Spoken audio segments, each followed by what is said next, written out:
360 IA, c'est 3 questions en 6 minutes autour de l'IA. Aujourd'hui, je reçois Umaru Mbalo, directeur de création chez Spoon.ai. Première question, Umaru, quelles sont les dernières applications de l'IA, notamment l'IA générative, dans la création de films d'animation ? Pour comprendre l'impact de l'intelligence artificielle dans la production de films d'animation, évoquons d'abord les différentes phases de développement d'un projet. Vous avez la première phase qui est le développement. Le développement consiste à créer la bible littéraire et la bible graphique du projet.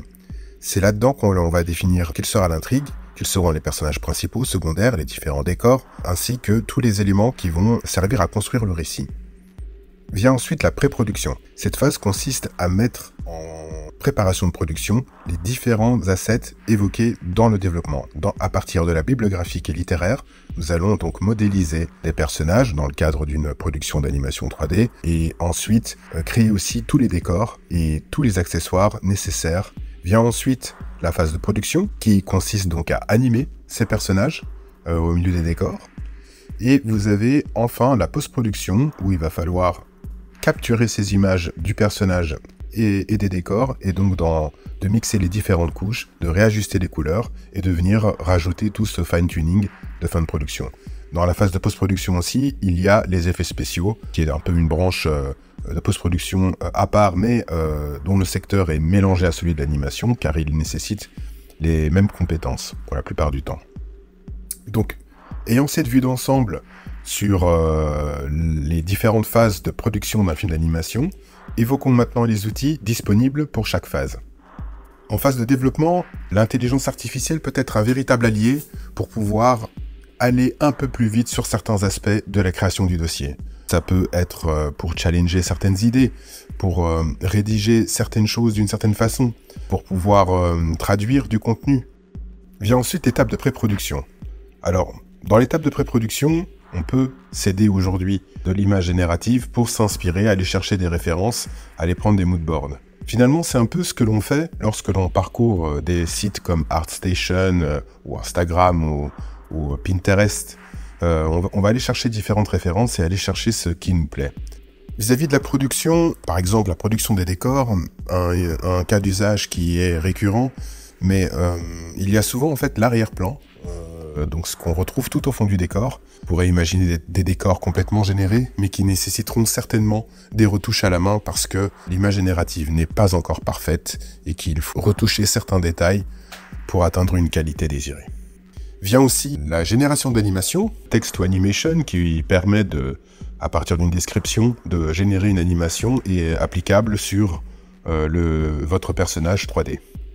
Vient ensuite la post-production. Alors au niveau de la post-production, c'est plutôt vis-à-vis des effets spéciaux où il y a pas mal d'outils disponibles qui permettent de faire des choses qui sont énormément demandées. Lorsque l'on veut effacer un extincteur accroché à un mur qui vient un peu gêner le cadre, eh bien aujourd'hui il y a des outils disponibles pour pouvoir le faire assez facilement. Donc toute tâche qui n'a pas créativement de valeur ajoutée, il devient intéressant d'utiliser ce genre d'outils, comme l'extension d'un décor, mais l'effacement d'un objet indésirable, le remplacement d'un ciel, l'ajout d'un élément particulier à l'écran. Toutes ces choses peuvent être faites grâce aux outils d'intelligence artificielle disponibles actuellement. Super, merci Umaru pour tout ce détail. Et concrètement, dans l'industrie de l'animation, quel est l'impact de l'IA sur le quotidien des artistes et des studios ? Le premier point, les studios professionnels ont ce qu'on appelle un pipeline. Le pipeline, c'est le processus de travail, de production, allant du développement à la livraison. Ce pipeline, c'est quelque chose qui met du temps à être mis en place. Donc, imaginez introduire petit à petit dans le pipeline des outils d'intelligence artificielle. Il faut que ces outils soient suffisamment robustes ou suffisamment maîtrisés pour pouvoir les implémenter dans le pipeline. Donc, quand on a une recette qui fonctionne, un pipeline robuste, il est parfois difficile de s'engager sur de nouvelles technologies.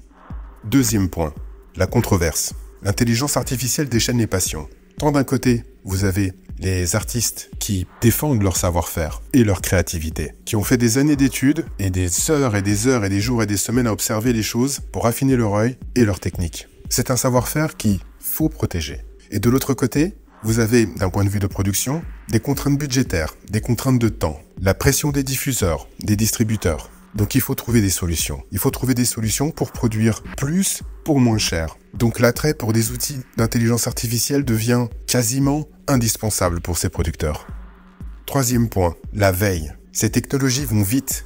Chaque jour, il y a des nouvelles versions, des nouveaux posts, des nouveaux algorithmes. Suivre cette cadence est vraiment très complexe. Il faut parfois savoir s'arrêter sur un outil que l'on maîtrise et qui fonctionne et chercher à l'améliorer plus tard. Sinon, on consacre beaucoup trop de temps à faire de la veille continue sans réellement faire le nécessaire. Merci beaucoup Marou. Dernière question volontairement provocatrice. Est-ce la fin des artistes dans l'univers de l'animation ?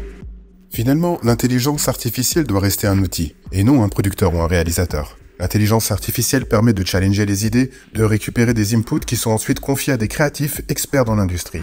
Un créatif formé par des outils traditionnels sera plus pertinent qu'un utilisateur n'ayant aucune compétence artistique, lorsqu'il s'agit d'utiliser l'IA générative. Une utilisation simple de l'intelligence artificielle, sans connaître le jargon de l'animation, ne fera qu'une image basique qui transpire l'IA. Une de plus parmi de nombreux autres qui se répandent sur Internet. En conclusion, je dirais que l'intelligence artificielle est un outil intéressant à explorer qui permettra de répondre aux besoins de différents artistes et différents producteurs, mais qui nécessite sans doute d'être régulé. Régulé dans son utilisation, régulé en termes de droits d'auteur, une catégorie spécifique en festival pour l'intelligence artificielle serait sans doute la bienvenue. Il faudrait sans doute créditer dans les films les éléments générés par intelligence artificielle. Bref, une multitude de sujets à venir pour pouvoir permettre à cet outil de s'installer réellement comme outil et non pas comme une solution miracle qui vous fabriquera le film de vos rêves en un seul clic.